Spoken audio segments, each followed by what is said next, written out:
ప్రభువైన యేసుక్రీస్తు నామములో శుభములు తెలియజేస్తూ ఈ రాత్రి ప్రభు నన్ను రక్షించిన విధము సాక్ష్యం ఇచ్చే ముందుగా దేవుని వాక్యంలో నుంచి 2 వచనాలు చదువుకొని మన సాక్ష్యం 40వ కీర్తన గ్రంథము 40వ కీర్తన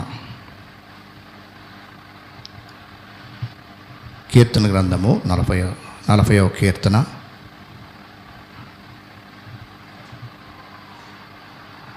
2వ వచనాన్ని అందరం కలిసి చదువుకుందాం. 2వ వచనాన్ని అందరం కలిసి చదువుకుందాం. నాశనకరమైన గుంటలో నుండి, జిగటగల దొంగ ఊబిలో నుండి ఆయన నన్ను పైకెత్తెను. నా పాదములు బండ మీద నిలిపి నా అడుగులు స్థిరపరచును. మార్క్స్ వార్త 5వ అధ్యాయం. మార్క్స్ వార్త 5వ అధ్యాయం.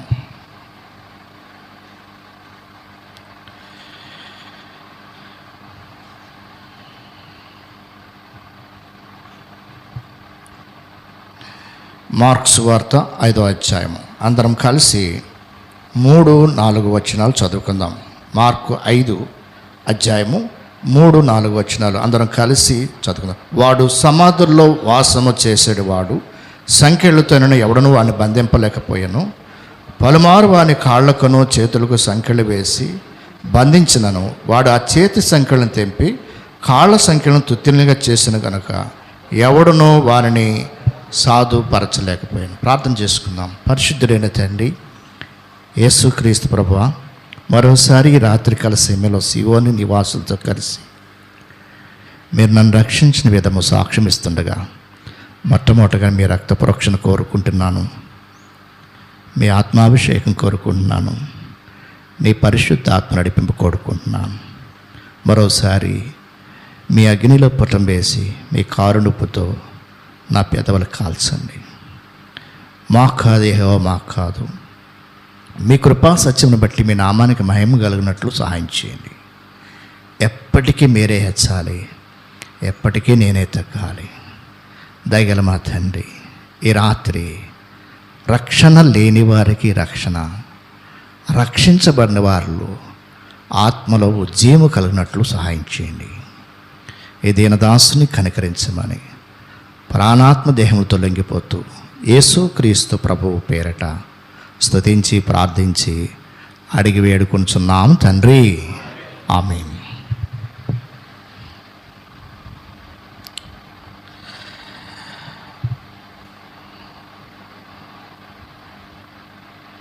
మాది పశ్చిమ గోదావరి జిల్లా ఏలూరు వాస్తవ్యులు. నా పేరు చిట్టిబాబు. అందరూ కూడా సిసింద్రి చిట్టిబాబు అని పిలిచేవారు. మా తల్లిదండ్రులకి 4 కుమారులము. నేను కడసారి వాడిని, ఆఖరి వాడిని. వృత్తికి మేము కళ్ళు గీసుకునే వాళ్ళం. మమ్మల్ని అంతా కూడా మా ప్రాంతం అంతా కూడా గవళ్ళోళ్ళని, గీత కార్మికులని, గౌడాస్ అని పిలుస్తారు. మరి పక్క ఏమని పిలుస్తారో నాకు తెలియదు.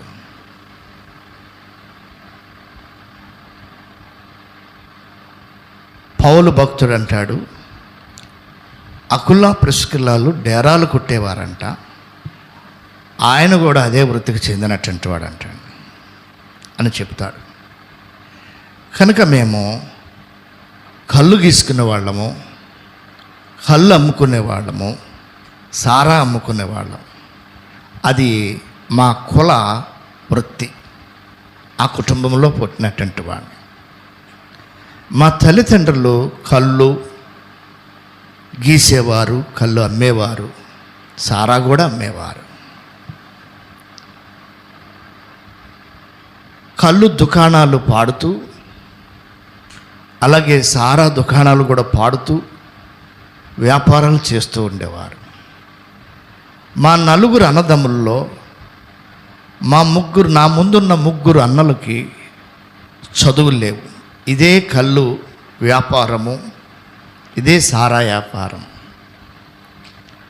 అయితే మా తల్లిదండ్రుల్లోనూ నా ముందు పుట్టిన అన్నల్లోకి మా కుటుంబంలో ఒక ఆశ కలిగింది. ఏంటంటే, మనం ఈ కళ్ళు గీసుకుని కళ్ళు అమ్ముకుంటున్నాం, సారా అమ్ముకుంటున్నాం, మనలో చదువుకున్నవాడు ఎవరు లేరు కనుక ఈ ఆఖరి వాడిని, కడసారి వాడిని చదివించాలని చెప్పి నన్ను చదివిస్తూ వచ్చారన్నమాట. చదువుకునే దినాల్లోనే, హై స్కూల్లోనే చిన్న వయసు నుంచే చెడు స్నేహాలు, దురలవాట్లు కలిగి, చెడు స్నేహాల వల్ల ఎన్నో భయంకరమైన అలవాట్లకి నేను అలవాటు పడుతూ వచ్చాను. రాను రాను రాను రాను నాలో చెడు అలవాట్లు అధికమవుతూ ఉండేదన్నమాట. మరి సినిమా ఫీల్డ్లో చిరంజీవి ఫ్యాన్స్లో అట్లా తిరుగుతుండేవాడిని. అప్పుడప్పుడు ఎక్కువగా చెన్నై కూడా వెళుతుండేవాడిని. మా సమీప బంధువురాలు ఒక ఆవిడ ఉండేది, సినిమా ఫీల్డ్లో పనిచేసేది, అక్కడ కూడా వెళ్తుండేవాడిని.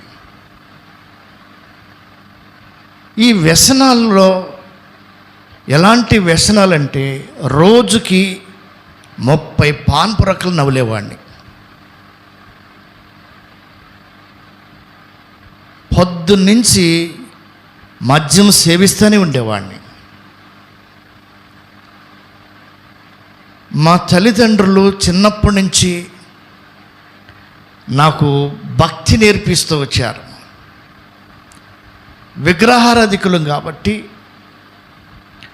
మేము కళ్ళు వ్యాపారం మొదలుపెట్టినప్పుడు ఉదయకాల సమయంలో ఒక రాయికి పసుపు రాసి బొట్లు పెట్టి, దానికి ఒక యాప చెట్టుతో తుంచిన యాప యొక్క రెబ్బల్ని కట్టి ముందు దానికి పోసి కళ్ళు అమ్మేవారు. ముందు దేవతకి పోసి కళ్ళు, తర్వాత జనాలకి అమ్మేవాళ్ళం.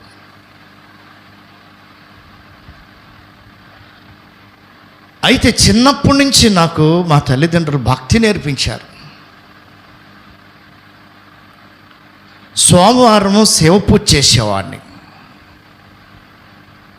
మంగళవారము ఆంజనేయ పూజ చేసేవాడిని, బుధవారము అయ్యప్ప పూజ చేసేవాడిని, గురువారము సాయిబాబా పూజ చేసేవాడిని, శుక్రవారము నా భార్య కనకదుర్గం భక్తురాలు కాబట్టి కనకదుర్గం పూజ చేసేవాడిని, శనివారం వెంకటేశ్వరుడికి పూజ చేసేవాడిని. ఆదివారం ఎక్కడికి వెళ్తామో మీకు తెలుసు. ఎక్కడికి వెళ్తామండి అన్న? ఆదివారం ఎక్కడికి వెళ్తామన్నా? వైన్ షాప్ అంటున్నారు, సినిమా అంటున్నారు, చెప్పండి పర్లేదు అన్నా. జనసా సినిమా ఇవన్నీ కూడా మందు ఇవన్నీ.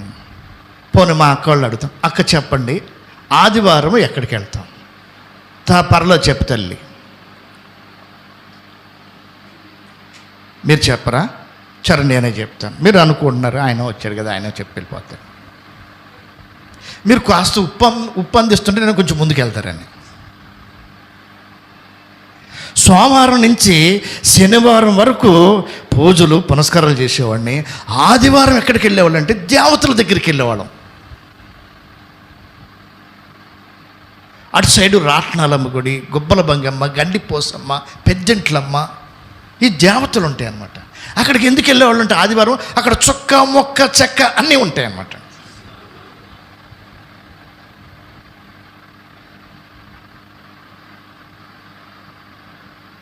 ఒక యేసు ప్రభు తప్ప ఎక్కన కొండంటూ లేదు, చేయని పూజ అంటూ లేదు.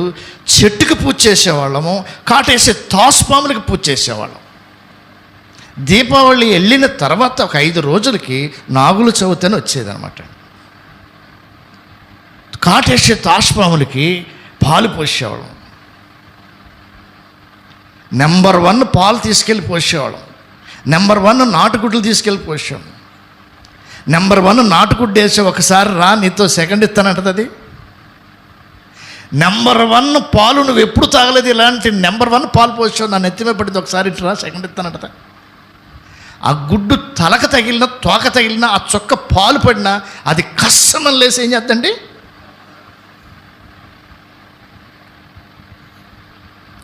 వారి విగ్రహములు వెండి బంగారములు, అవి కన్నులుండి చూడవు, చెవులుండి వినవు, చేతులుండి చలించవు, ముక్కుండి వాసన చూడదు, నోటుతో తినదు, అది చలించదు, దాన్ని చేయవారందరూ కూడా వాటి వంటి వారే.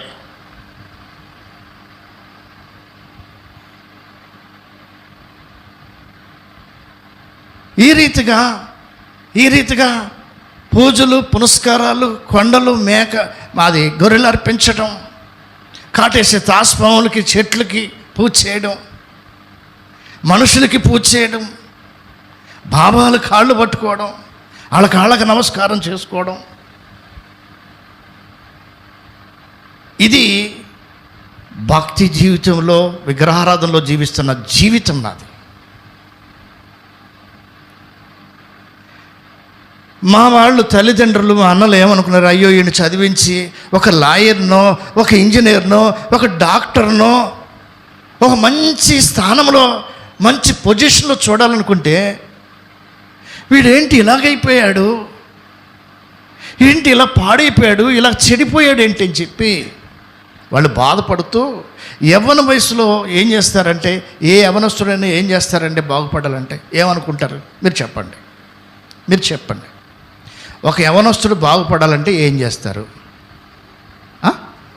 చదువుతున్నాను కదా, చదువుకునే పాడయ్యాను కదా. అధికమైన విద్యాభ్యాసము దేహానికి ఆయాసం కలిగేది. అధికమైన విద్యాభ్యాసం ఏమిటంటండి? నేను చదవద్దు అంటలేదు, నేను చదువుకున్నాను అంటున్నాను కదా. ఏ యవనస్తుడైనా పాడైపోకుండా ఉండాలంటే ఏం చేస్తారు? పాడైపోతుంటే ఏం చేస్తారు చెప్పండి? పెళ్లి చేస్తారు. మీరు అస్సలు మాట్లాడట్లేదు, బట్టల షాపులో బొమ్మల్లాగా.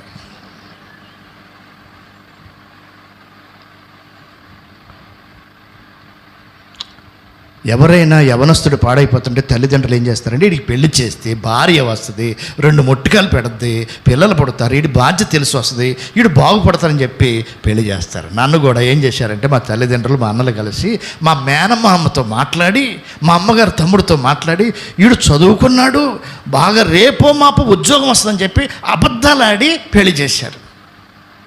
ఓ సామెత ఉంది, 100 అబద్ధాలు ఆడి క్రీస్తులో, ప్రభులో, ఈ సత్యమంతుడి దగ్గర, ఈ యథార్థమంతుడి దగ్గర ఒక్క అబద్ధం ఆడకుండా పెళ్లి చేయాలి. ఈయన సత్యవంతుడు, ఈయన కమిట్ అవ్వడు, నీవు నేను కమిట్ అయినట్టు ఆయన కమిట్ అవ్వడు. పాపుల్లోనే ఉన్నాడు, ప్రత్యేకంగా ఉన్నాడు. పాపిని ప్రేమించాడు, పాపాన్ని ద్వేషించాడు. సరే పెళ్లి చేశారు, వాళ్ళు కూడా పొలం ఇచ్చారు. నా తల్లిదండ్రుల ఆస్తి చాలా పాడు చేశాను, నా అన్నలది కూడా పాడు చేశాను, వాళ్ళ సంపాదన కూడా పాడు చేశాను. నా భార్య పొలం తెచ్చింది, మా అల్లుడు బాగా చదువుకున్నాడు, రేపు మాపు ఉద్యోగం వచ్చేస్తుంది, మనలో ఎవరు చదువుకున్న వాళ్ళు లేరు, ఉద్యోగస్తులు లేరు అని చెప్పి వాళ్ళు కూడా కొంచెం పొలం, బంగారం, క్యాష్ ఇచ్చారు. అది వాళ్ళది కూడా చేసేసాను, ఇది తల్లిదండ్రులకు కూడా చేసేసాను. ఇకపోతే ఈ వ్యసనాలు పెరిగిపోతున్నాయి. పిల్లలు పుట్టారు, 2 పిల్లలు కూడా. పూజలు మానలేదు, పునస్కారాలు మానలేదు, ఏమీ మానలేదు.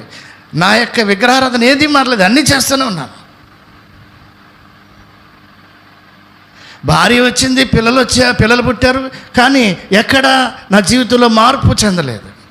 ఆవిడ చాన్నాళ్ళు ఏడ్చింది, పిల్లలు ఏడ్చారు, ఎక్కడ నా జీవితంలో ఆ వ్యసనాల నుంచి నేను 30 పాన్పరకలు తాగేవాడిని, ఉదయం నుంచి డ్రింక్ చేసేవాడిని, రాత్రిపూట దిండి కింద పాన్పరకలు ఉండేవి, మంచం కోడి దగ్గర పక్కన బాటిల్ ఉండేది, అర్ధరాత్రి మెలకు వచ్చిన ఒక రౌండ్ వేసి 2 పాన్పరకలు నవ్వలేవాడిని. ప్రతిరోజు ఉదయం మార్నింగ్ షోకి వెళ్ళేవాడిని, రాత్రి సెకండ్ షోకి వెళ్ళేవాడిని. నెమ్మది లేని జీవితం, ప్రశాంతి లేని జీవితం, శాంతి లేని జీవితం, సమాధానం లేని జీవితం. అరే నేను చదువుకున్నానే, నేను బాగుపడలే అని నాకు అనిపించేది.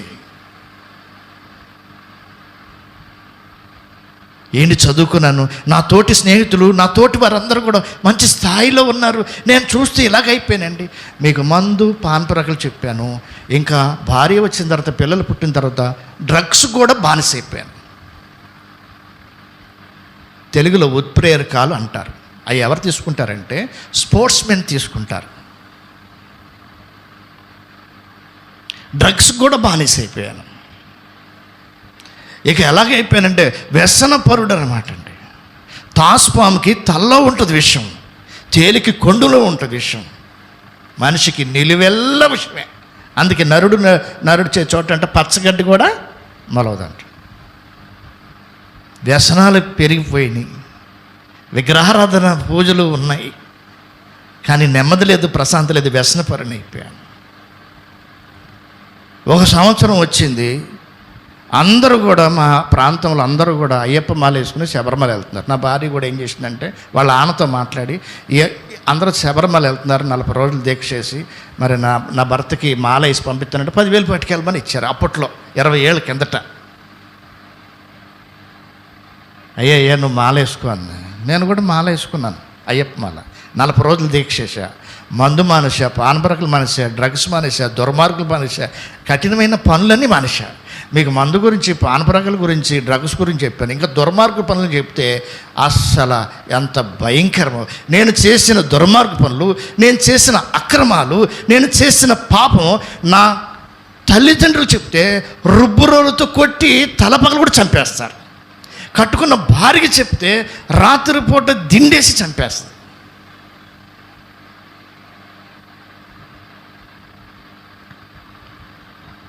అలాంటి వ్యసనపరుణ్ణి, అలాంటి దుర్మార్గంగా, కఠినముగా, పాపములో, విగ్రహారాధనలో నెమ్మది లేక జీవిస్తున్నాను. 40 రోజులు మాత్రం ఏం చేశానండి, మొత్తం మానేశాను. ఇంటికి కూడా రావట్లేదు, ఆ పీఠంలో ఉంటాను, స్వాముల దగ్గర ఉన్నాను. గడ్డం పెరిగిపోయింది, స్వామిని గడ్డం. వెళ్ళిపోయేటప్పుడు ఆ 40 రోజులు అయిపోయిన తర్వాత వెళ్ళిపోయేటప్పుడు, ఆ కేరళ వెళ్ళేటప్పుడు మా బంధువులందరినీ పిలిపించింది నా భార్య. అటు మా ఇంటి వారిని, వాళ్ళ ఇంటి వారిని అందరినీ పిలిపించి, నా భర్త మారిపోయాడు, మందు మానేశాడు, పాన్పరకలు మానేశాడు, డ్రగ్స్ మానేశాడు, అంత మానేశాడు, నెమ్మదైపోయాడు, అక్కడ ఇంటికి కూడా రావట్లేదు, మీరు రండి, వెళ్తున్నాడు, ఆయన స్వాగతం. మా వాళ్ళు అందరూ కూడా అప్పుడు ఆ 100 రూపాయల నోట్ల దండలు, 50 రూపాయల నోట్ల దండలు ఆ మెడలో వేశారన్నమాట. నా కాళ్ళకి కడుక్కొని నీళ్లు నెత్తి మీద వేసుకొని స్వామి స్వామి స్వామి అని వెనకాల తిరిగి నన్ను హైటెక్ బస్సు 10,000 మా భార్య, మా బంధువులందరూ కూడా ఈ దండలో వేసిన డబ్బులన్నీ కూడా ఇచ్చి నన్ను కేరళ పంపించారు. నేను వెళ్ళాను, శబరిమల వెళ్ళా, దర్శనం చేసుకున్నా, కిందకు వచ్చాను. కిందకి రాగానే కైని వేసేవాడు కైని, పానపరకుడు, సిగరెట్ తాగేవాడు సిగరు, మందు తాగేవాడు మందు, ఏది చేసేవాడు అది చేస్తాడు. నాకు కూడా నరం లాగేసింది. ఎందుకైనా మంచిదని చెప్పి కేరళ మందు బాగుంటుంది, ఆంధ్ర మందు తాగి ఇసుకొచ్చింది. కేరళ మందు ఎంత బాగుంటుందో 4 బాటిల్ ఫుల్ బాటిల్ వేసుకుని దిగాను. నా భార్య పలానా రోజు వస్తున్నాడని చెప్పేసి కాళ్ళు కడిగి నెత్తి మీద పోసుకుందాం, నా భర్త మారిపోయాడని చెప్పి ఆ నీళ్లు జల్లుకుందామని చెప్పి ఏం చేస్తుందంటే అందరిని తీసుకొచ్చి నించోబెట్టి ఆ బస్సు దగ్గర నిలిపింది. ఫుల్గా తాగి సీసాలు పట్టుకుని కింద దిగాను.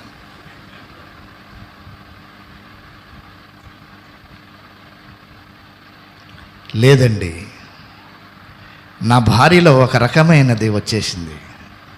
ఇతడు మారడు, ఇతడు మార్పు చెందడు, ఈ మనిషి మారడు, ఈ మనిషి ఇంతే, కనుక ఈ మనిషి ఉన్నా ఒకటే, లేకపోయినా ఒకటే.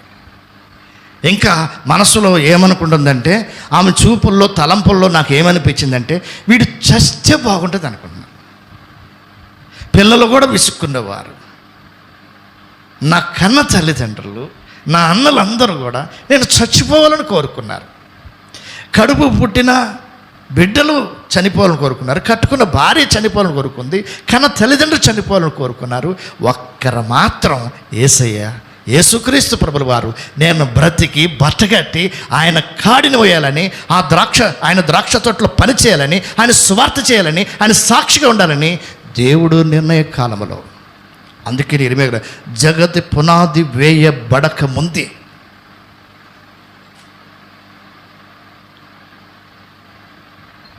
ఇక అందరినీ చూస్తుంటే అందరూ ఈ తల్లి దగ్గరికి వెళ్ళాలన్నా, అన్నల దగ్గరికి వెళ్ళాలన్నా, భార్య దగ్గరికి వెళ్ళాలన్నా, పిల్లల దగ్గరికి వెళ్ళాలన్నా అందరు చూపులు మనసులు పైకి అనేవారు కాదు. ఎందుకంటే సాయంత్రం ఒక రౌండ్ వేసి వచ్చి పొద్దునేంట్రా అన్నామని చెప్పి కలపడిపోతానని చెప్పి వాళ్ళ చూపుల ద్వారా తెలియపరిచేవారు. ఏం చూపులు అంటే నువ్వు చావాలి, నువ్వు ఇదే ఒక బ్రతికేనా, నువ్వు ఒక కుక్క సావు.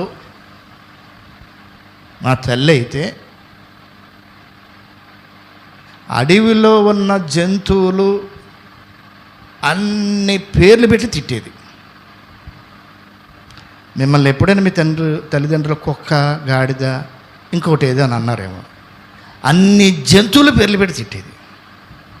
మారలా. కనుక అందరి యొక్క చూపు, వారి తలంపులు ఏమర్థమైందంటే నాకు, నేను చనిపోవాలని వారు ఇష్టపడుతున్నారు. అయితే నాకేమనిపించిందంటే నేను కూడా చనిపోవాలని అనిపించింది. ఏంటి 40 రోజులు దీక్ష చేసి వచ్చాను, వదలలేకపోయాను, మారాలనిపిస్తుంది, వదలలేకపోతున్నాను, ఏంటని చెప్పి నేను చనిపోవాలని చెప్పి అనుకున్నాను. దానికి చనిపోయే ముందు ఒక 3 విషయాలు ఆలోచన చేశాను. ఒకటి,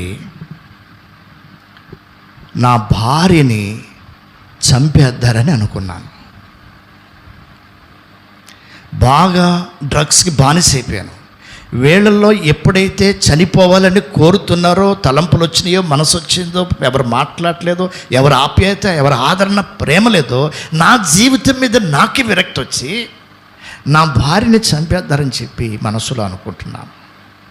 ఒకటి, రాత్రిపూట పిల్లలు ఓ పక్కన పాప, ఓ పక్కన బాబు పడుకునేవారు, చంపడం కుదిరేది కాదు. రెండవది, బ్యాంకు దొంగతనం చేద్దారని చెప్పి ఆలోచన కలిగి ఉన్నాను. బ్యాంకు దొంగతనం చేయటానికి ఒక్కడనే సరిపోను, కనీసం 2 కావాలి. ఆ 2 ఎవరన్నా అడుగుతూ ఉంటే, చెడు అలవాట్లు ఉన్నవాడిని, ఒరే ఏ దొంగతనం చేసినా పర్లేదు కానీ బ్యాంకు దొంగతనం ఈజీగా దొరికిపోతారా బాబా అనేవారు. బ్యాంకు దొంగతనం చేద్దామంటే ఎవరు వచ్చేవారు కాదు. మామూలు చిన్న చిల్లర దొంగతనాలు ఎందుకు, కొడితే కుంభకోణాన్ని కొట్టాలని ఆశ అన్నమాట. ఎవరు ఒక 2 కోసం తిరిగితే ఎవరైనా ఇదే అనేవారు, వద్దురా బాబు మేము రావనేవారు. మొదటగా భార్యని చంపాలనుకున్నాను, రెండవది బ్యాంక్ దొంగతనం చేయాలనుకున్నాను, అది ఎవరు రాలేదు, ఒక్కడైతే కుదరదు. మూడవది, నా వ్యసనాలను బట్టి కిడ్నీ అమ్మేసుకుందారని సిద్ధపడుతున్నాను. అలాంటి సమయంలో 2 సువార్థికులు నా దగ్గరకు వచ్చారు. 2 సువార్థికులు నా దగ్గరకు వచ్చి వాళ్ళు ఏమన్నారంటే, అయ్యా ఒక్కసారి దేవుని మందిరానికి రమ్మని ఆహ్వానించారు. నేను అన్నాను, ఎక్కడికండి? యేసుప్రభు ఆలయానికి రండి అని చెప్పారు. లేదండి మేము రాము, మేము విగ్రహారాధకులం, మేము క్రైస్తవులు కాదు, మేము రావండి. అలా కాదండి, ఒకసారి రండి. లేదండి ఇష్టం లేదని చెప్పి లోనకి వెళ్ళిపోయి ఇంట్లో. మరలా మరుసటి రోజున వాళ్ళు కనిపించి, బ్రదర్ గారు బాగున్నారా, అన్నగారు బాగున్నారా అని చెప్పి అంటున్నారు. బాగానే ఉన్నానండి. ఇంతకీ బాగున్నానా? ఎవరైనా సరే సహజంగానే మాట, బాగున్నారంటే బాగున్నాం అంట, బాగోలేదని ఎవరు బాగానే ఉన్నామండి అన్నా. అలాగా ఒకసారి రండి అన్నారు. లేదండి రానండి అని చెప్పి 1 రోజులు తిరిగారు ఆ సువార్థికులు. మా ఇంటి ముందు నుంచి వెళుతూ 1 రోజులు తిరిగారు, 30 రోజులు విడిచిపెట్టలా. రోజు వెంబడి రోజు, రోజు వెంబడి రోజు, రోజు వెంబడి రోజు, రోజు వెంబడి వచ్చి ఒక్కసారి రండి, ఒక్కసారి రండి, ఒక్కసారి రండి అని. ఒక రోజున కడుపు మండిపోయింది. ఎలాగైనా సరే వీళ్ళు మన జోలికి రాకుండా ఉండాలంటే వీళ్ళకు గుణపాఠం చెప్పాలని చెప్పి 2 అన్నాను, ఇంట్లోకి రండి అన్నాను. వచ్చారన్నమాట. ఇంట్లోకి రమ్మన్నాను, వచ్చారు. వస్తే 2 నిలబడ్డారు. అప్పుడు చెప్పండి ఎక్కడికి రమ్మంటారని. యేసు ప్రభు దగ్గరికి రండి, దేవుని ఆలయానికి, చర్చికి, మందిరానికి రండి అని. ఇదిగో మా ఇంట్లో ఫోటోలు చూడు, కృష్ణుడు, వెంకటేశ్వరుడు, శివుడు, అయ్యప్ప, సాయిబాబా, దేవతలు ఎంతమంది ఉన్నారో చూడండి, ఎంతమంది దేవుళ్ళు ఉన్నారో, ఎంతమంది దేవతలు ఉన్నారు. మీకు ఒక్కడే యేసు ప్రభు, నాకు నాకు ఎంతమంది ఉన్నారో చూడండి, మీకు ఒక్కడే యేసు ప్రభు. అలా అన్నారు. అలాగే అయితే ఒక్కసారి యేసు ప్రభు దగ్గరికి రండి అని అన్నారు. నేను రానని మీకు ఎన్నిసార్లు చెప్పాను. నాకు ఎంతమంది దేవుళ్ళు దేవతలు ఉంటే మీకు దేవుడు ఒక్కడే, నాకు ఎంతమంది దేవుళ్ళు ఉన్నారు. నేను రానని చెప్తాను సార్లు, ఇంకెప్పుడు రావద్దని వెళ్ళిపోమన్నా. వెళ్ళిపోయారు, తలదించుకుని వెళ్ళిపోయారు. ఆ రోజు రాత్రి నా భార్య అడుగుతుంది, ఏమయ్యా వాళ్ళు ఎవరు రోజు నీతో వచ్చి మాట్లాడుతున్నారు, ఎక్కడికి రమ్మంటున్నారు అంటే నేను అన్నాను, యేసు ప్రభు మందిరానికి అంటారు రమ్మని పిలుస్తున్నారు అన్నాను. అలాగా, ఒకసారి వెళ్ళొచ్చు కదయ్యా నువ్వు, మన దరిద్రం పోద్ది కదయ్యా అని అంది. మన దరిద్రం పోద్దేమో చూడయ్యా అంది. అంటే వాక్యంలో ఉంది, పౌలయ్య గారు కొరింథీయులకు రాస్తూ, ఆయన ధనవంతుడయ్యండి తన దారిద్ర్యం వలన మనల్ని ధనవంతుడిగా ఒక్కొక్కసారి అన్యురాల ద్వారా కూడా మాట్లాడతాడు దేవుడు. ఒక్కసారి వెళ్తే మన దరిద్రం పోద్దేమోనయ్యా. ఒక్కసారి ఎవరిని వెళ్ళమంది, నన్ను వెళ్ళమంది, మన ఇద్దరం వెళ్దామని కూడా అనలేదు ఆవిడ. ఒక్కసారి వెళ్ళొచ్చు కదయ్యా అని అంది. ఆ రోజు పడుకున్నాను, నిద్ర పట్టట్లా, నిద్ర రావట్లేదు. వాళ్ళు దేనికి వచ్చారు, నేను ఏం మాట్లాడాను, వాళ్ళ యొక్క మాటలేంటి, వారి విధేయత ఏంటి, వారి చూపులేంటి, వారు నా కొరకు దేని కొరకు వచ్చారు, నేనేమి ఇస్తామని చెప్పి వచ్చారు, నా దగ్గర ఏమీ లేదు, వారు అడిగింది ఏంటి, నన్ను ఎక్కడ రమ్మంటున్నారు, యేసు ప్రభు ఆలయానికి రమ్మంటున్నారు. ఇన్ని పూజలు చేశా. మాకు ఏలూరుకి ద్వారకా తిరుమల చిన్న తిరుపతి దగ్గరండి, 3 నెలలకోసారి వెళ్ళేవాళ్ళం. సంవత్సరం పెద్ద తిరుపతి వెళ్ళేవాళ్ళం. ఒక యేసు ప్రభు తప్ప అన్ని కొండలు, అన్ని మెట్లు అన్నీ కూడా పూజ చేశాను. నా భార్య అన్న మాటకి ఆ రోజు రాత్రి నిద్ర పట్టలేదు. ఆ రోజు ఉదయాన్నే లేచి వాళ్ళిద్దరి కొరకు నేను ఎదురు చూస్తున్నాను. వాళ్ళిద్దరూ ఆ దారిని అదే సమయంలో వచ్చారు. ఏవండి మీరు ఎక్కడికి రమ్మన్నారు, అక్కడికి నేను వస్తానన్నాను. వారి మొహములో సంతోషము, ఆనందము చాలా ఉంది. అయితే వాళ్ళు నన్ను ఒక ఆల్ నైట్ ప్రేయర్కి తీసుకెళ్ళారు. ఒక పల్లెటూరు, కుగ్రామానికి తీసుకెళ్ళారు. అక్కడ చిన్న మందిరం తాటేకలతో కట్టి, తాటేకలేసి 2 రేకులేసి పక్కనంతా కూడా గుంజలు పాతి ఒక 10 మంది విశ్వాసులు వస్తారంట. 2 భార్యాభర్తలు అక్కడ సమర్పించుకుని సేవ చేస్తున్నారు. ఆల్ నైట్ ప్రేయర్కి తీసుకెళ్ళారు. ఇంకా రెడీ అవ్వలేదు. ఆ 10 మంది విశ్వాసులు 10 మంది వస్తారంట. పల్లెటూరు, 2 భార్యాభర్తలు సమర్పణ చేసుకుని అక్కడ సేవ చేస్తున్నారు. ఆ పల్లెటూరులో వాళ్ళది చిన్న పాక. అక్కడ తీసుకెళ్ళిన తర్వాత వీళ్ళిద్దరూ ఆ సేవకుడి దగ్గరికి తీసుకెళ్ళారు. ఆయన ప్రార్థనలో ఉన్నాడు. ఆయన వచ్చేపటికి ఒక అరగంట పట్టింది. రాగానే వాళ్ళు అన్నారు, సువార్థికులు, అయ్యా ఏలూరు నుంచి తీసుకొచ్చాం ఇతన్ని అని అన్నారు. ఏలూరు నుంచి తీసుకొచ్చారా, అంత దూరం నుంచి తీసుకొచ్చారని చెప్పి ఆ సేవకుడు నన్ను వచ్చి దగ్గరకు వచ్చి ఇలా కౌగులించుకున్నాడు అన్నమాట. నన్ను కౌగులించుకుని నన్ను మరలా విడిచిపెట్టలేదా ఆ కౌగిలింపులో. అప్పటికి నా జీవితం ఎలాగుంది, నా తలంతా పెరిగిపోయి జలపాలు, కళ్ళేమో చింతనొప్పులు, పాన్పురాకులు, మందు, డ్రగ్స్. నాలో ఉన్న వ్యసనాలు, పాపం ఎంత భయంకరమైన వ్యక్తిని ఆయన వచ్చి నేను ఎవరో తెలియకపోయినా అంత దూరం నుంచి తీసుకొచ్చారని చెప్పి కన్న కొడుకుని హత్తుకున్నట్టుగా హత్తుకుని లోనకి ఇంట్లోకి తీసుకెళ్తున్నాడు. మందిరం ఎదురుగా ఇల్లు ఉంది, చిన్న ఇల్లు. ఆ ఇంట్లో తీసుకెళ్ళి పిలుస్తున్నాడు. ఏమని పిలుస్తున్నాడంటే, అమ్మా ఒకసారి రమ్మని పిలుస్తున్నాడు. తన భార్యని పిలుస్తుంటే వచ్చింది. అయ్యా ఏంటయ్యా అని వస్తే అమ్మా మన వాళ్ళు ఏలూరు నుంచి తీసుకొచ్చారంట, ఈయనకి ఏదన్నా పెట్టన్నారు. నా భార్య ఇంటికి వెళ్తే నేను చనిపోవాలని చూస్తుంది. కడుపు పుట్టిన బిడ్డలు చనిపోవాలని చూస్తున్నారు. కన్న తల్లిదండ్రులు, తోడబుట్టిన అన్నలు చనిపోవాలని చూస్తున్నారు. అందరూ చనిపోవాలని చూస్తున్నారు. అందరూ అసహ్యం చూస్తున్నారు. నా బ్రతుకు నాకే అసహ్యం, నేనే చచ్చిపోవాలని కోరుకుంటున్నాను. ఆ సేవకుడికి నేను ముఖం తెలియదు, ఆ సేవకురాలు ముఖం తెలియదు. ఆ పేద సేవకులు డబ్బాలో అంత ఉప్మా రవ్వ ఉందండి. అంత ఉప్మా రవ్వ ఉప్మా చేసి పెట్టింది. అది నా ఒక్కడికే వచ్చింది. వచ్చిన సువార్థికులు తీసుకెళ్ళిన సువార్థికులు మేము తిన్నామంటున్నారు. ఇద్దరు సేవకులు సేవకురాలు భార్యాభర్తలు ఇద్దరు కూడా మేము ఇప్పుడే తిన్నామంటున్నారు. లేదు, ఆ డబ్బాలో ఎంత ఉప్మా ఉంది, ఆ ఉప్మా ఉండి పెట్టి అక్కడ పెట్టింది, నువ్వు తిన్నానా అని చెప్పి కూర్చోపెట్టి ఇద్దరు భార్యాభర్తలు తినిపించారు.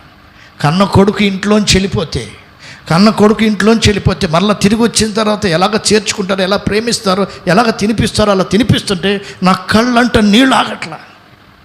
ఇంటికి వెళ్తే నా భార్య నన్ను అసహించుకుంటుంది, పిల్లలు అసహించుకుంటున్నారు, కుటుంబం అంతా అసహించుకుంటున్నారు. ఇక్కడ చూస్తే నేను ఎవరో ముఖం తెలియదు, నేను ఎంత దుర్మార్గునో, నేను ఎంత కఠిననో, నేను ఎలాంటి పాపాలు చేశానో వీళ్ళకి తెలియదు, కానీ నన్ను ప్రేమిస్తున్నారు. ఆ రోజు రాత్రి దేవుని మందిరంలో కూర్చోపెట్టారు. 10 అయింది. కూర్చున్నాను. 10 మంది విశ్వాసుల మధ్యన ఆఖరిలో కూర్చుంటే పాటలు పాడారు, వాకింగ్ చెప్పారు. 12 అయింది. ఇప్పుడు ప్రార్థన చేయమంటున్నారు. పాటలు పాడేటప్పుడు ఒక పాట పాడారు. ఆ పాట మన సియోను పాటల పుస్తకంలో ఉంటుందన్నమాట. గుండె చెదరిన వారిని బాగు చేయువాడని, గుండె చెదరిన వారిని బాగు చేయువాడని, వారి గాయములన్నీయు కట్టుచున్నవాడని, వారి గాయములన్నీయు కట్టుచున్నవాడని. దేవునికి స్తోత్రము గానము చేయుటయే మంచిది. దేవునికి స్తోత్రము గానము చేయుటయే మంచిది. ఈ పాట పాడుతున్నారు 10 మంది విశ్వాసులు. పల్లెటూరు, వాయిద్యాలు లేవు, ఏమీ లేదు. ఒక చిన్న కంజరి పట్టుకుని సేవకుడు వాయిస్తున్నాడు. 10 మంది స్వరం ఒకటే స్వరములా ఉంది, సముద్ర కెరటల్లాగా వెళ్తుంది. ఆ పాటలో ఈ వచనం, గుండె చెదిరిన వారిని బాగు చేసేవాడు, వారి గాయములన్నీ కట్టేవాడని చెప్పి ఆ వచనము, ఆ చరణము నా గుండె, నా మనసును, ఈ రాతి గుండెని ఆ రోజు బద్దలు కొడుతూ వచ్చింది. ఆ పాట పాడారు. ఆ పాటలో ఉన్న ఆ యొక్క శరణము వచనము ద్వారా నా గుండె బద్దలు కొడుతూ వచ్చింది. ఆ రోజు రాత్రి ప్రార్థన చేస్తున్నారు. ఒకరి తర్వాత ఒకరు ప్రార్థన చేశారు. ఒక విశ్వాసి ప్రార్థన చేశాడు. ఒక ఆయన గంట సేపు ప్రార్థన చేశాడు ఒక్కడే. ఏమని ప్రార్థన చేశాడంటే, ప్రభువా, లోకములో, పాపములో, విగ్రహారాధనలో, త్రాగుడులో, వ్యసనాల్లో, వ్యభిచారంలో, విగ్రహారాధనలో నరహంతకులుగా ఎవరున్నారు? లోకములో, పాపంలో ఎంతమంది జనము ఏ వ్యసనానికి, ఏ పాపానికి లోబడిపోయి పాడైపోయి మరి ఇదైపోతున్నారు, నరకానికి వెళ్ళిపోతున్నారు. వాళ్ళందరి గురించి గంట సేపు ప్రార్థన చేశాడు. తన గురించి ఏమీ ప్రార్థన చేసుకోలేదు. నాకు అప్పుడు అనిపించింది, ఇన్ని తిరుపతి, పెద్ద తిరుపతి, చిన్న తిరుపతి, శబరిమల, ఎన్ని గుళ్ళు దేవతల దగ్గరికి వెళ్ళాను. ఎప్పుడు నేను బాగుండాలి, నేను ఎంత సంపాదిస్తే నీకు ఎంత వేస్తాను అనుకునేవాడిని. ఒకళ్ళు బాగోవాలని చెప్పి, బాగుకోరాలని చెప్పి ఎప్పుడూ లేదే. యేసు ప్రభులో ఇంత మంచిది ఉంటుందా అని రాత్రి అనిపించింది. మొదటగా పాట ద్వారా నా గుండె బద్దలయ్యింది. రెండవది, అతని ప్రార్థన నాకు యేసు ప్రభు అంటే ఇష్టం కలిగించింది. తెల్లవారి వరకు 4 గంటల వరకు పాటలు ప్రార్థన చేస్తూ ముగించారు. ఉదయం అయిన తర్వాత 5 అయింది. 5 అయిన తర్వాత ఆ సేవకుడు ఒక క్రొత్త నిబంధన బైబిల్ నాకు ఇచ్చాడు. అప్పుడు క్రొత్త నిబంధన ప్రింట్ ఎలా ఉండేదంటే, ప్రేమ సందేశం అని ఆస్ట్రేలియా బాడేసి ఉండేదన్నమాట. నాకు ఒక చిన్న బైబిల్, అయ్యా మా నుంచి మీకు ఇచ్చే గిఫ్ట్ ఈ బైబిల్ చదువుకో, ప్రభు నిన్ను రక్షిస్తానన్నాడు. ఆ బైబిల్ పట్టుకొని చదవటం మొదలుపెట్టాను. దేవుడు మొట్టమొదటిగా నాతో మాట్లాడింది మత్తయి సువార్త 1వ అధ్యాయము 18వ వచనం. యేసుక్రీస్తు జననం మీద మెట్లనగా ఆయన తల్లి అయిన మరియా యోసేపునకు ప్రదానము చేయబడిన తర్వాత వారి ఏకము కాకమునిపే పరిశుద్ధాత్మ ద్వారా గర్భము ధరించినది. నేను బైబిల్ ఆ కొత్త నిబంధన చదువుతూ ఇంట్లో కూర్చొని నేను చూస్తూ వచ్చాను. యేసుక్రీస్తు జననములో కన్యక మరియా గర్భము ధరించుట అంటే పురుషుడు లేకుండా, పాపము లేకుండా ఒక స్త్రీ ప్రసూతి ద్వారా యేసయ్య ఈ భూమి మీదకి వచ్చాడని గ్రహించా. నేను పూజ చేసే ఈ విగ్రహాలన్నీ చూస్తూ వచ్చాను. కృష్ణుడికి ఎంతమంది ఉన్నారండి? చాలామంది ఉన్నారు. శివుడికి ఇక్కడ ఒకటి, ఈ పక్కన ఒకటి. వెంకటేశ్వరుడికి ఈ పక్కన ఒకటి, ఈ పక్కన ఒకటి. అంటే నేను పూజించే దేవుడికి 2 ఉన్నారు. ఎంత ఘోర పాపాత్మునికి ఒక్కటే భార్య ఉంది. మీరు గమనించారా? కానీ యేసు ప్రభు యొక్క జన్మ పురుషుడు లేకుండా, పాపం లేకుండా ఒక స్త్రీ ప్రసూతి ద్వారా పరిశుద్ధాత్మ ద్వారా జన్మించిన దేవుడని నేను గుర్తించాను. ఈయన పుట్టుకలో ఒక ప్రత్యేకత ఉందని చెప్పి అక్కడి నుంచి మత్తయి సువార్త, మార్కు సువార్త, లూకా సువార్త, యోహాను సువార్త చదివిన తర్వాత నాకు అర్థమైంది ఏంటంటే యేసు ప్రభువారు నా పాపముల కొరకు చనిపోయారు, నా కొరకు రక్తం కార్చారు, నా కొరకు మరణించారు, నా కొరకు తిరిగి సమాధిలోంచి సజీవుడై లేచిన దేవుడు అని చెప్పి నేను గ్రహించి నేను ఆ బైబిల్ చదివేటప్పుడే ఒక చిన్న పిల్లవాడిని బాగా కొట్టిన తర్వాత మరలా కాసేపు ఆగిన తర్వాత ఎక్కి ఎలా ఏడుస్తాడో ఆ బైబిల్ చదువుతున్నప్పుడు నేను అలా ఏడ్చేవాడిని. నా కన్నీళ్ళు ఆ బైబిల్ క్రొత్త నిబంధన మీద పడతా ఉంటాయి. ఆయన ప్రేమ, ఆయన ప్రాణత్యాగము, ఆయన రక్తం చిందించుట, ఆయనకు ఒక కుష్ఠరోగిని కౌగిలించుట, ఒక పాపిని ప్రేమించుట, వాళ్ళని పరామర్శించుట, వాళ్ళని లేవనెత్తుట, ఈ సందర్భాలన్నీ చూసి ప్రభువా నేను పాపిని,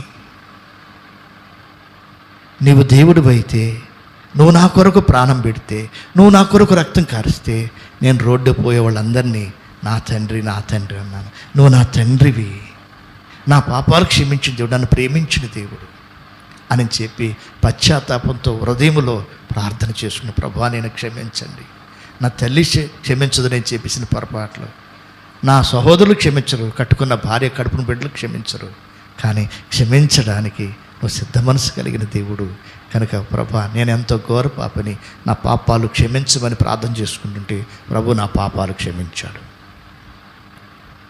సరే నేను బైబిల్ చదువుకుంటూ అక్కడ సమీపంలో ఒక మందిరానికి వెళ్తూ ఉండేవాడిని. అక్కడ మందిరానికి వెళ్తుంటే ఒకరోజు రాత్రి 12 గంటలకి నా భార్య అడుగుతూ వచ్చింది, ఏంటయ్యా అది మన ఇంట్లో తెచ్చిపెట్టేవో ఏంటి అంటుంది. ఏంటది?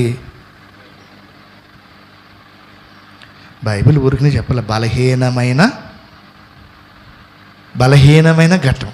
నా భార్య ఒక రోజున ఏమడిగిందంటే, నేను బైబిల్ చదువుకుంటా దగ్గరలో ఉన్న మందిరానికి, సమీపంలో మందిరానికి వెళ్తున్నాను. ఒకరోజు రాత్రి ఏంటయ్యా అది మన ఇంట్లో తెచ్చిపెట్టామంది. ఏంటది? అమ్మా బైబిల్ మన ఇంట్లో తెచ్చిపెట్టేవేంటుంది. సరే అంత బలహీనమైన ఘట్టం. అంటే యేసు ప్రభు వారు కూడా ఆపదల మొక్కుల వాళ్ళలాగా చూద్దాం అనుకుంది. అంటే ఒకసారి మేలు పొందిన తర్వాత, ఒకసారి స్వస్థత పొందిన తర్వాత, ఒకసారి కష్టాలు ఎక్కి కడతీరిస్తే బాగుంటుందేమని తలంపు. యేసు ప్రభు వారు అందుకొరకు రాలేదు కదా, నిత్య జీవాన్ని, నిత్య రాజ్యాన్ని మనకి ఇవ్వడానికి వచ్చాడు. అందుకని ఆ రోజు రాత్రి అమ్మ ఒకసారి కూర్చోన్నాను. అయ్యా ఏంటి నువ్వు నెమ్మదిగా ఉంటున్నావు, నీలో మాట్లాడుతున్నావు అంటే ప్రార్థన చేసుకుంటుంటే అప్పుడు తెలియదు కదా, పూజలు పునస్కారాలు చేసిన ప్రార్థన చేసుకుంటుంటే నీలో మాట్లాడలేదమ్మా, ప్రార్థన చేసుకున్నాను, మరి నీకు ఒక విషయం చెప్తాను గమనించు అన్నాను. ఏంటయ్యా అంటే, ఆ సీసాలన్నీ పడేసావు, ఆ పొట్లన్నీ పడేసావు, ఏమీ తాగట్లా, మనశ్శాంతిగా ప్రశాంతంగా ఉన్నావు, మమ్మల్ని ఏమి అంటలేదు, తిట్టట్లేదు, కొట్టట్లేదు, ఎంత నెమ్మదిగా ఉన్నావు, ఏంటంటే కూర్చోమని చెప్పి నేను దేవుడు ఎవరో తెలుసుకున్నాను. ఇదిగో యేసు ప్రభు పుట్టింది ఇలాగా, ఆయన పెరిగింది ఇలాగా, ఒక పాపిని ప్రేమించింది ఇలాగా, ప్రభు ఇలాగా అని చెప్పి రాత్రి 12 నుంచి 4 వరకు ఈ మత్తయి, మార్కు, యోహాను సువార్తలు చదివేశాను కదా, ఈ ప్రసంగాలన్నీ మొదటగా ఆవిడకే ప్రసంగం చేశా. ఈ 4 సువార్తల గురించి యేసు ప్రభు ప్రేమ చూడు, ఈవిడ దగ్గర, ఈ అబ్బాయి దగ్గర ప్రభు ఎలా ప్రేమించాడు చూడు. ఈయన దేవుడే కాదా? ఆ దేవుడేనయ్యా. ఈవిడ దేవుడే కాదా? ఈయన దేవుడే కాదా? ఈయన రక్షకుడు కదా? దేవుడే. 4 గంటల వరకు చెప్తూ వచ్చాడు. 4 చెప్పిన తర్వాత అంది, అయ్యా నేను కూడా రావచ్చా అంది. ఎక్కడికి? మీరు చెప్పట్లా. ఎక్కడికి? దేవుని మందిరానికి. నేను కూడా ఓ పిచ్చిదానా, చిన్న తిరుపతి పెద్ద శబరిమల వెళ్ళాలంటే ఏం కావాలి? యేసుప్రభు దగ్గరికి వెళ్ళడానికి. నా కుమారుడు నీ హృదయము, నా కుమార్తె నీ హృదయము, అసలు నువ్వు రా, ఎంత సంతోషిస్తావు, అంత ఆనందిస్తావు, అక్కడ ఉన్న సేవకులు ఎంత ప్రేమిస్తారో, రా అని చెప్పి తీసుకెళ్ళాను. నేను, నా భార్య, కొడుకు, కూతురు మేము వెళ్ళాం. వెళితే అక్కడ వాక్యం విన్నది, ప్రభు ప్రేమను తెలుసుకుంది. ఆవిడ కూడా నాతోటి, నా పిల్లలు కలిసి మేము వెళుతూ ఉన్నప్పుడు ప్రభు సన్నిధిలో ఎదుగుతూ ఉన్నాం. బాప్తిస్మ సాక్ష్యముల కొరకు, బాప్తిస్వం తీసుకోవడానికి కొరకు అప్పటికి 2 ఏండ్లు అయిపోయింది. బాప్తిస్వం తీసుకోవాలి. ఒక పెద్ద ఆయన, ముసలాయన మమ్మల్ని ఎక్కడ తీసుకెళ్ళారంటే కొత్తగూడెం ఆ ప్రాంతంలో ఐజాక్ గారు కడప నుంచి వచ్చి, అప్పుడు కడప నుంచి వచ్చారో ఎక్కడి నుంచి వచ్చారు, కొత్తగూడెంలో సేవ చేస్తున్నారు. అక్కడ ఒక గ్రామంలో 37 మందికి బాప్తిస్తాలు ఇస్తున్నారంట. మమ్మల్ని కూడా అక్కడ తీసుకెళ్ళారు. 38 నా భార్య, 39 నా భార్య, 39 మందికి బాప్తిసం ఇస్తున్నారు. కొత్తగూడెం నుంచి ఐజాక్ గారు, గిలబట్టి గారు, రాజారత్నం గారు, వారి యొక్క బృందము, వారి యొక్క కొత్తగూడెంలో ఉన్న పెద్దలందరూ కూడా అక్కడికి బాప్తిస్తాలకు వస్తున్నారు. మీరు మమ్మల్ని అక్కడ తీసుకెళ్ళారు.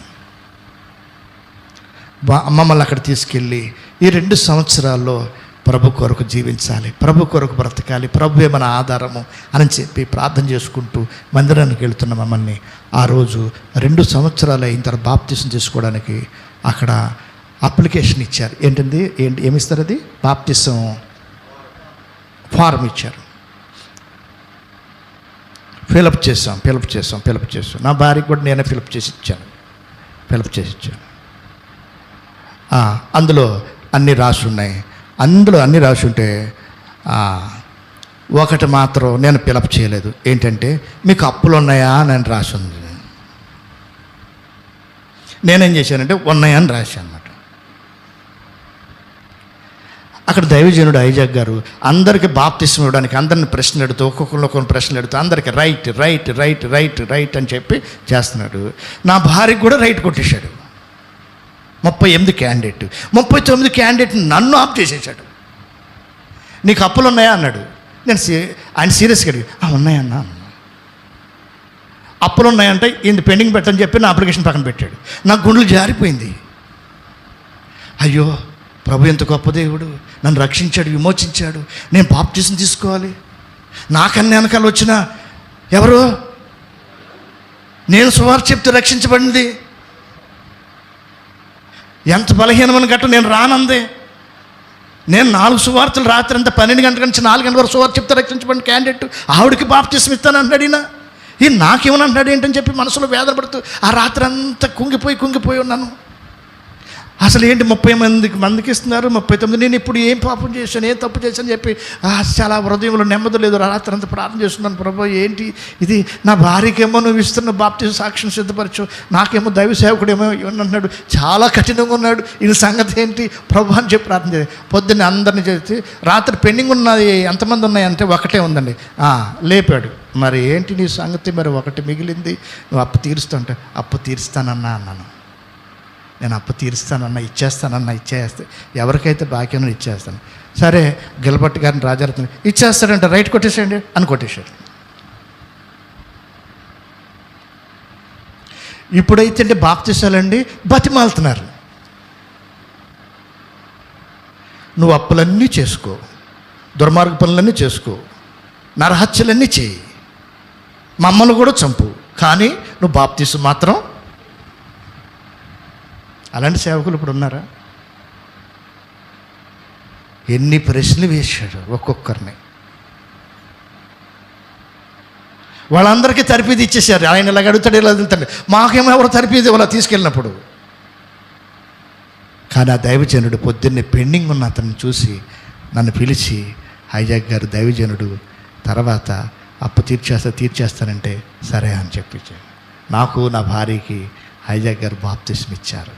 బాప్తిస్మ ఇచ్చిన తర్వాత కొంతకాలం మా విశ్వాస జీవితం సాగిస్తున్నప్పుడు ప్రభు నన్ను సేవ కొరకు పిలుస్తున్నాడు. సేవ కొరకు పిలుస్తుంటే నేను సేవ కొరకు సమర్పించుకున్నాను. సేవ కొరకు సమర్పించుకున్న తర్వాత హైజాక్ గారు అక్కడి నుంచి విజయవాడ ట్రాన్స్ఫర్ అయ్యి వచ్చారు కర్మేలు ప్రార్థనా మందిరానికి.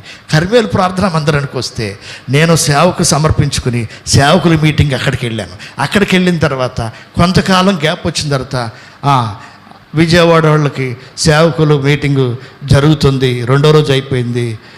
రెండో రోజు లాస్ట్లో నువ్వు ఎక్కడి నుంచి వచ్చావు నన్ను ఇంకొక అతన్ని అడిగారు. మేము ఏలూరు నుంచి వచ్చాము. మీరు ఎవరన్నా? మేము సేవకులు. మేము దేవుడు సేవకు. ఎలాగొచ్చారు? దేవుడు సేవకు పిలుస్తూ వచ్చాను. దేవుడు ఎందుకు పిలిచాడు, అసలు మీరు ఎందుకు వచ్చారని అన్నాడు. ఇదేంటి బాప్తిస్మ ఇచ్చేది? ఇప్పుడు ఈయనేమో నా అప్లికేషన్ పక్కన పెట్టాడు. ఇప్పుడు సేవకు వస్తేనేమో ఈ దైవజనుడు ఇక్కడ ఉన్నాడు ఏంటని చెప్పి నా గుండెలు ముందే జారిని. ఈయనేమో ఇప్పుడు ఏమన్నాడు, అసలు నిన్ను ఎవరు పిలిచారు, నువ్వు ఎందుకు వచ్చావు అన్నాడు. గనుక అయ్యా నేను పలానా చోటకు వచ్చానయ్యా. మీరు ఆ రోజు ఆ తొట్టి పంపులో 39 మంది బాప్తిస్మ ఇచ్చారు. నా భార్య 38, 39, మా ఇద్దరం బాప్తిస్మ మీ దగ్గర తీసుకున్నాం. పలానా చోట తీసుకున్నాం. పలానా మీతో ఎవరు వచ్చారు అన్ని పని. సరే నేను చాలామందికి ఇచ్చాను, 100 మందికి. అసలు నిన్ను సేవ కొరకు పిలిచారు అంటున్నావు కదా దేవుడు. నువ్వు వెళ్ళి హెబ్రోన్కి వెళ్ళి జీటీ గారి దగ్గరికి వెళ్ళి జీటీ దగ్గరికి లెటర్ తీసుకురా, అప్పుడు నిన్ను చేర్చుకుంటాను సేవకుల మీటింగ్లో అన్నాడు. అసలు నేను సేవకు వచ్చినట్టు, నేను ఏలూరులో ఉన్నట్టు, నేను రక్షించబడినట్లు జీటీకి నా ముఖం తెలియదు, జీటీ ముఖం నాకు తెలియదు, హెబ్రోన్ ముఖం నాకు తెలియదు, హెబ్రోన్కి నా ముఖం తెలియదు. నాకెవలా ఇస్తాడైన ఉత్తరం?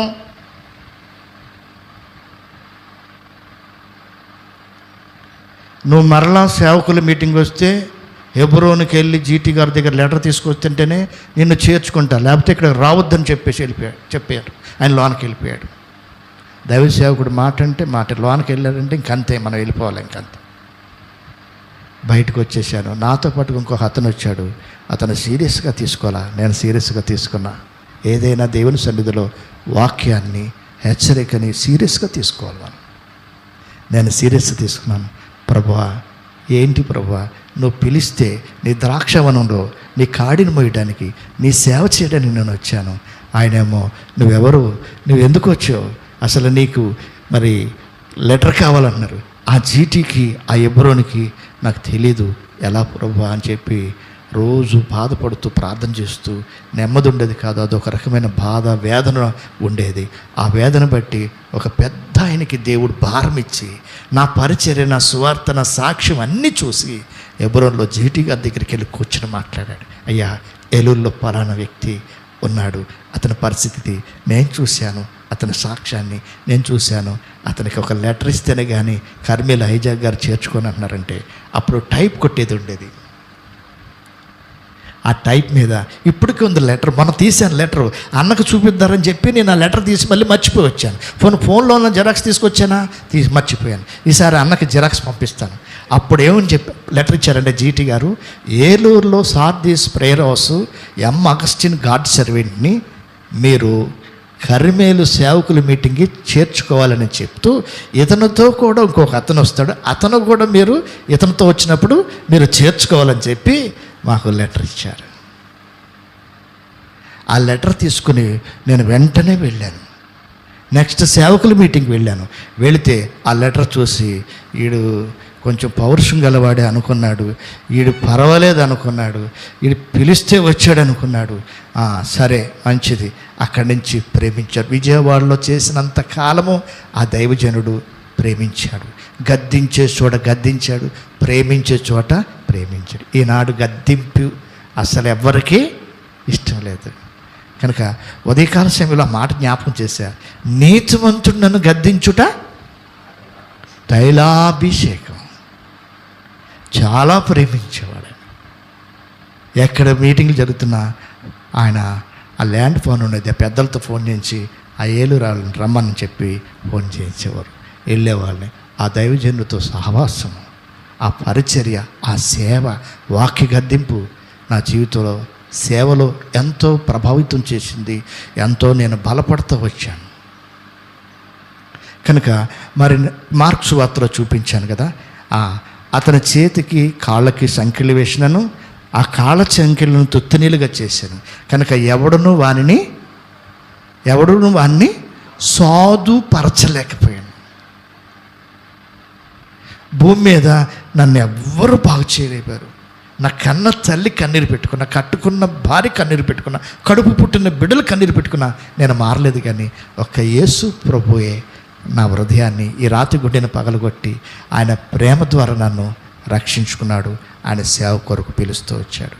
ఏలూరులో ఒక మారుమూల ప్రదేశంలో ఒక గుంపులో మరి ఒక చిన్న ఒక ప్రదేశానికి దేవుడు వాగ్దానం ఇస్తే, ఆ ప్రదేశంలోనే ఏలూరులోనే ఒక మారుమూల ప్రదేశానికి వెళ్ళి అక్కడ పరిచయం చేస్తున్నాం. అక్కడ సంఘం కట్టబడింది. అక్కడ దేవుని ప్రజలు అనేక మంది విగ్రహారాధికులు ఆ ప్రాంతంలో ఉన్నారు. ప్రభు కొన్ని ఆత్మనిచ్చాడు. అంతేకాదు, ఏలూరులో జిల్లా కారాగారం ఉంది, జైలు ఉంది. 200 మంది పురుషులు ఖైదీలు ఉంటారు, 25 మంది 30 మంది స్త్రీలు ఉంటారు. మీరు అనుకుంటారు, ఏంటండి పురుషులు ఖైదీలు ఉంటారు కానీ ఆడవాళ్ళు కూడా ఉంటారా అంటే, ఆడవాళ్ళు కూడా ఉంటారు ఖైదీలు. ఆ జిల్లా జైలుకి ప్రతి శుక్రవారం మధ్యాహ్నం 2 నుంచి 4 వరకు దేవుని వాక్యాన్ని అందించేవాడిని, వాళ్ళకి సువార్త చెప్పేవాడిని. అనేకులు ఆ జైల్లోంచి రక్షణ పొంది, మారు మనసు పొంది, పాపక్షమాపణ పొంది, బాప్తిసాలు పొంది, కొంతమంది సేవకు కూడా వెళ్ళారు. చూడండి, నేను బ్యాంకు దొంగతనం చేస్తే జైలు పాలైపోయేవాడిని, దొరికిపోయేవాడిని. కిడ్నీ అమ్ముకుంటే ఎప్పుడో చచ్చిపోయేవాడిని. నా భార్య పిల్లలు దిక్కులేని వాళ్ళు అయిపోయారు. నా భార్యను చంపుంటే నేను జైలుకి వెళ్ళిపోయాను. నా బిడ్డలు బజారు పాలైపోయేవారు. వీటిలన్నిటి నుంచి ప్రభు తప్పించి, రక్షణ ఇచ్చి, సేవ ఇచ్చి, స్వార్థ ఇచ్చి, ఆ కాడిని ఆ ద్రాక్షవనంలో పనిచేయడానికి ప్రభు పిలుచుకున్నాడు. ప్రభు కొద్ది సాక్ష్యం దీవించును గాక.